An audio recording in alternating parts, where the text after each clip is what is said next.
All right, welcome to another exciting episode of the Co-founders-podcast. Rich-Casanova alongside Craig Williams. And we have a special interview here for today's show. We're having a conversation with the man that created the brand around branding while broke. And Vincent, if you introduce yourself, let our listeners know a little bit about yourself. Yes, so thank you for having me. My name is Vincent Scatliffe. I was raised in Miami, Florida. Me too. I heard your story. Yeah, it's yes. a little different side of it. Yeah, different side, yeah. Yes, specifically in Overtown, known as the Projects.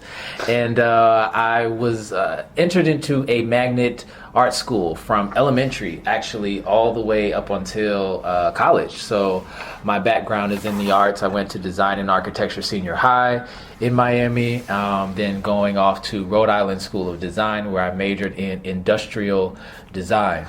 And I started a business, design business. At the time, it was called Continuous Line Design Group, and started that actually here in Atlanta. All right. Wow. Yeah. So after graduation, went home for a year. I was like, and home is Seattle or where? Miami. Miami. Okay. Went back to Miami for a year. Was not having a good time finding jobs within my field, all of that sort of thing, and then came to Atlanta. Just packed up everything, came on to Atlanta, the road, yeah. right? And I had a job, but then with the goal of starting my own business. Okay. And was living here in Atlanta for about 7 years. And then recently moved out to Los Angeles, California, which is where I currently reside. I've been living there for about 3 years now, where I have given birth to what you experienced, yeah. Branding while broke. So, yeah, Craig and I mean, was that a great workshop or what? Man, that was an incredible workshop. Very interactive, engaging.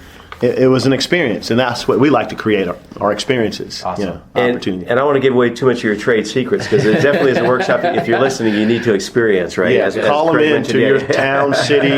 You're on a book tour right now, please, right? yes, I am. And let's go and give right up front a plug for your book and how folks would find out about your book. Yes, so the name of the book is Branding While Broke, and if you go to brandingwhilebroke.com, you will be able to see the book there. If you go under shop, the book is there. I have an ebook version, and I have a physical book. That they can purchase. Sure. And you're going to want to get the physical book too, so you can make notes and highlight and revisit, because it's a like a workbook in a sense. Yeah. And so, we're fans of both, but I think sometimes when you read an ebook, you're distracted because there's online will pop up or you're on your Kindle. So But either way, it's good stuff. So Craig, you might share our takeaway on both perspectives. So and maybe Vincent, have you kind of walk through how you help people define their brand without, again, giving away a lot of detail, right. or because you really have to experience it, but kind of the Cliff's Notes versions. Yes, so I break the workshop down into 5 topics. So one is mindset, defining your brand, your visual brand, the utilizing resources, the power of partnerships, are the main topics, but then I throw in another one which is about launching. So 6 in total, really. And the first one, well, actually the second one, defining your brand, really is the beginning of the interaction, or for individuals who attend the workshop to be able to really capture their brand by looking at specific attributes in the defining of your brand. And I look at some of the attributes. I just name a few, and as it relates to defining your brand, we look at the culture of your brand, we look at the impact of your brand, and another one we look at is the feeling. And I like that, because how do folks feel about it? Maya Angelou said that, right? Mm-hmm. It's not how, it's how you make people feel. Yeah, is the really impression. It's really impression. All about, That's what's long lasting. Yeah. Absolutely. And so if you don't mind, we're going to just share real quick. That was what I posted online, was one of my the takeaway is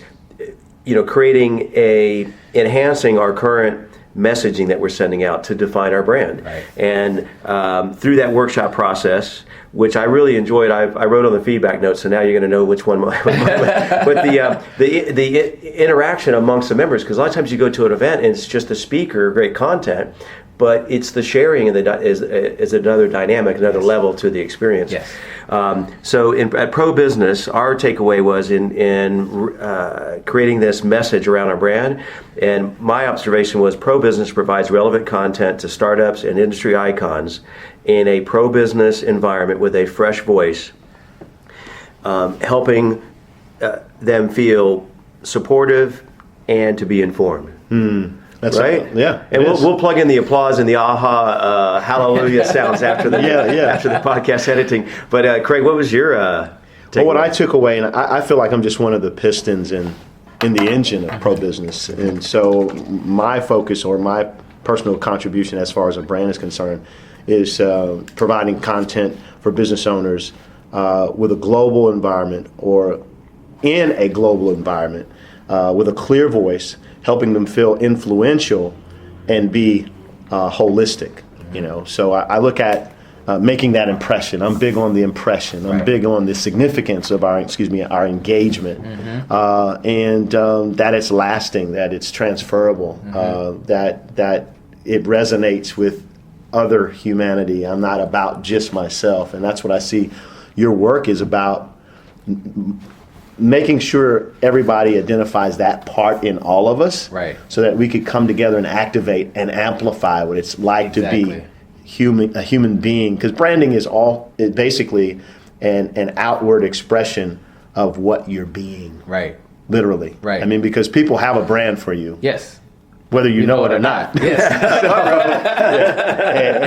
Exactly. It's just better that you tell the story. That's why we like to say at Global Authority and Pro Business Channel, don't wait to be discovered. Help people discover you. And tell the story that you want told. So that's what we're about, being that catalyst to get those stories told. And that's why Branding While Broke exists, because just for that, helping other people to identify and activate that which they already have to be able to tell their most authentic story.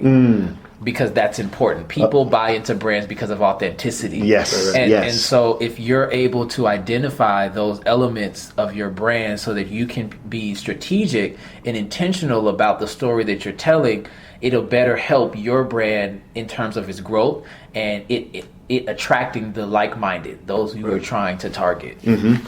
So we are all members of the WeWork community, which is rather expansive throughout the U.S. and around the world. And as of this recording, about 94, they're about the 100 mark in terms of locations in 6 countries, and they're just growing leaps and bounds every day. So share with our listeners on the Co-Founders podcast your WeWork story, if you would. So my rework story is one that is very interesting in that I remember sitting at my home office and working, and the thought of I have to get an outside office came to mind. And for me, that just seemed a little backwards because I was paying one rent. Exactly. Why do I want to duplicate? Why do I want to multiply my expenses now? And so, but either way, so fast forward, I finally accepted that thought and decided, okay, let me look at some office spaces. And so a friend of mine that I was in a fellowship with was a part of Rework, and so that kept popping up in my social media feed. And so I, went and researched, and I really liked what I was seeing online, and so I went and visited a few of the Rework spaces. In my conversation with the community managers there, they were asking me when was I looking to move. Now, really, I was only going to check out the space without really intending to actually move into a space. So I threw out a date,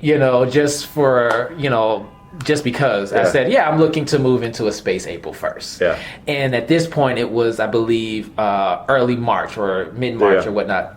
And so that's what I threw out there. And so I went to 3 rework spaces in LA. I went to one in Hollywood. I went to another one in downtown, which is the Fine Arts Building. And then the last place, which is where I am currently, the Gas Tower, which is also downtown. And when I went into that space, my intention of just looking just to look changed and shifted once I walked into the space, because something in there said to me, this is where you need to have your office. And so I spoke with the community manager who was giving me the tour, and she said, asked me when was I looking to move. And so I said, you said April 1st. I said April 1st. You got to be careful what you say. Right. I said April 1st. It becomes reality. Right. And so I said April 1st, and she says, well, great, because we're not going to be open on the floor that I would want to put you in until April 1st. Who knew? Yeah. Right. And so I said, okay, all right. So I went through the process. And not to interrupt you, but we have some other topics we want to hit on. So I definitely want to just maybe, since you've been there, you mentioned office, but it's much more than that, right? It's much more than that. You first searched for an office, but you found a community. I found a community. A culture, a brand. That's all of what you speak. I did. And so the introduction, even for me, was having the workshop at the space. And being able to connect with like-minded individuals.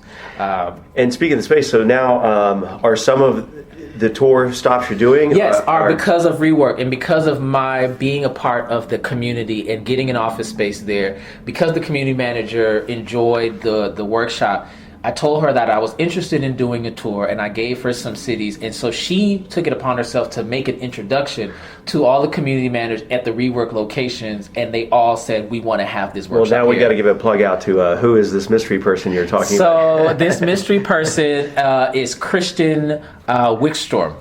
Shout out to Christian. Christian, you're the greatest. You're the best. Thank you for the gift. She is amazing. Yes. And it's funny, I've been hearing you say, like, and even in the seminar, I wrote this down. You know, we're here at WeWork, big fans, as hearing your story as well.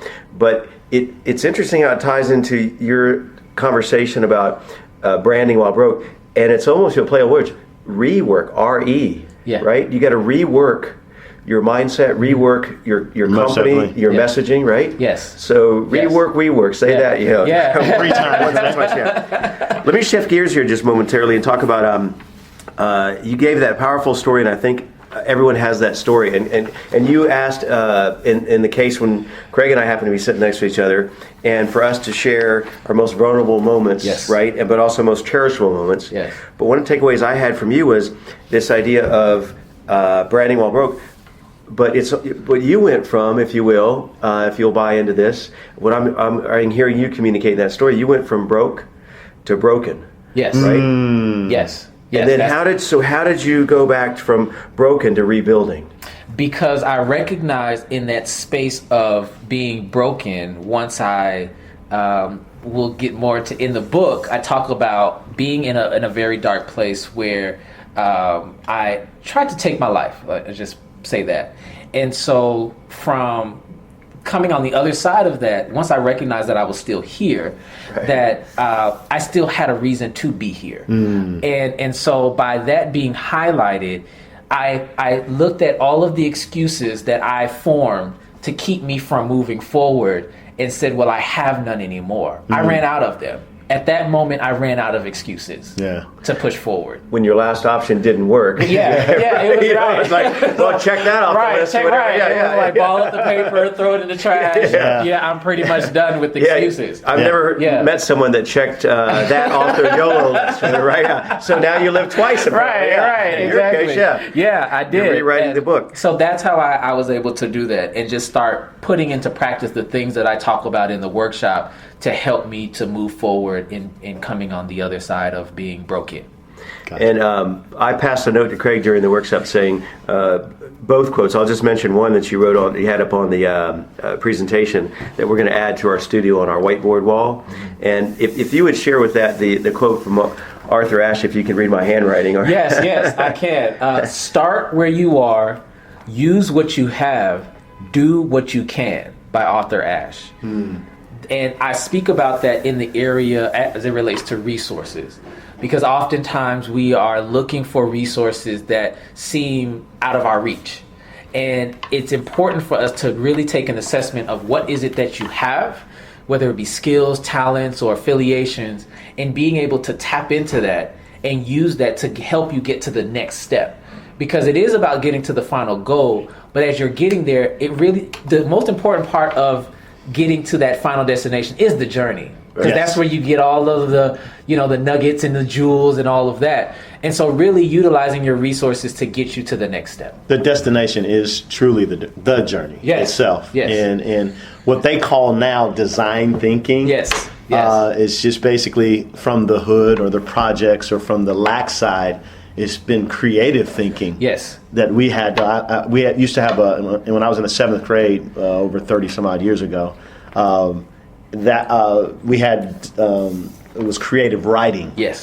And there was a time where we had to focus on the verbiage, that the language to communicate what you're feeling, or that voice, or that impact, or that whatever that X factor was that expressed what was inside. Yes. And I think in design thinking, or that mapping process, that it's actually something that we're getting away from in this technological era, where we're communicating through devices as opposed through what was given to us in the ultimate design, as far as engaging with human beings, and that's through voice and conversation. And that's what I feel is so important about the work you're doing, in expressing every element, the visual, the colors. I studied that. I was a visual communications major too, at Art Institute when it was in Buckhead. That was ages ago. And the psychology behind why we make the choices we do, that's something that we're forgetting. We're letting devices think for us, and we're almost becoming the robots, and the devices are becoming the human beings. And I look forward to partnering and working with in incredible environments like reworking and and WeWork, but individuals that are in that community to come together and help implement what we need to still focus on, and that's just the human interaction and the experience that we're creating with pro-business. Well said, partner. So I can't believe we're out of time. So we're going to have just a moment here or two. And we want to, first of all, if you're listening to the show, to ask, well, if you are, that's a dumb question. Of course you're listening. If you aren't listening right now, it's kind of redundant. So we want to invite you as a listener to submit your guest request or RSVP to be a guest on the show. Just go to I'll remember two words. The two words are Co-founders-podcast. That's it. Co-founders-podcast.com. And the other three words we, in regards to this episode, we want to remember is branding while broke. Yes.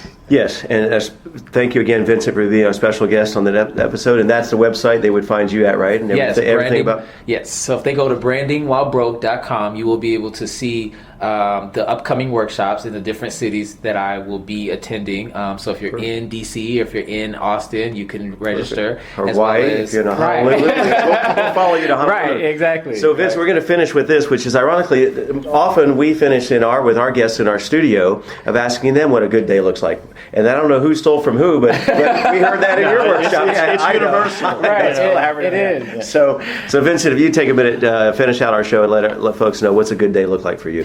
A good day looks like me starting my day off with a conversation with God and finding out what is it that He wants me to do. And in that, after that, getting a good exercise in. And then having a great meal and smoothie. I do love to eat. Foundation. No plug for the smoothie brand, because they're not advertising. Right. And then going to the office and being able to connect with individuals and finding out what is happening within the different communities and different brands that I may have my hands on. Being able to then meet up with friends, because I think that forming and staying connected to a community of people that I support and that support me is really important. Then afterwards, connecting with potential, strangers or people that I may meet. New friends. New community. Right. And then giving back by speaking to the younger generation, looking at an opportunity to do that, and then following it up by going back to the office, meeting my significant other, finishing off a meal, and then being able to be with my family and closing out the night. Yeah. That to me is a good day. It sounds like a great day and a well-rounded day. So again, Vincent, thank you for being on the Co-Founders Podcast show, and we'll see you all next time. Thank you.